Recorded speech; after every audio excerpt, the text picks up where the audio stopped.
Good morning. This is Daniel with the Legacy of Daniel podcast. And today I am in the book of Ephesians, and we are discussing the book of Ephesians and its mysteries. I'm covering the armor of God in this section. And, the armor of God is a wonderful thing that Paul speaks of. And I sometimes think we take too much of a spiritual understanding when Paul is speaking of the armor of God, and I don't think we take enough of a quite literal interpretation. In the whole armor of God, when we stand against the wiles of the devil, and so how do we stand against the wiles of the devil? Well, we don't just stand there with our own concept of courage. We stand there in understanding. We stand there with knowledge. We stand there as a temple, a holy temple.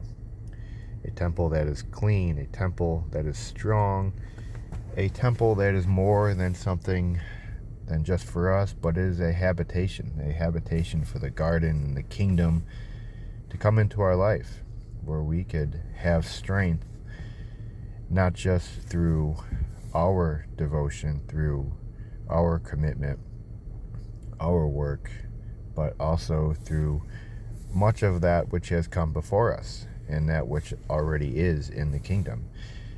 And so when we stand with our armor, it isn't just some spiritual thing. It is a very real thing that you have to do. You have to put on your armor.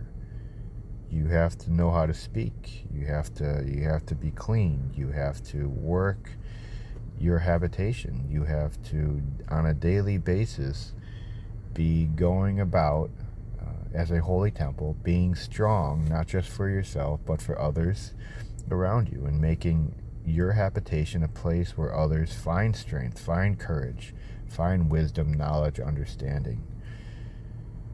We sometimes think that the armor of God is just for when, we're standing up against Goliath, these one-on-one type of interactions, or when we're in the book of Jude, when the devil comes to Moses' body. And those are all great examples, and that is very true when you are one-on-one with someone that is speaking with the intent to deceive you, manipulate you. Then you need to be very strong there. But when we're just going about our daily walk at work or wherever we may be, you're going to hear conversations all the time. You're going to be part of things, come by people, all various sorts of people, and you always need to be strong, and not always strong with the armor that will protect you, but you need to sometimes be strong with the armor of your tongue. You need to know how to speak. You need to be able to defend yourself, stand your ground, and do so in a rational way, not in a barbaric way, just shouting all things. You need to be soft-spoken.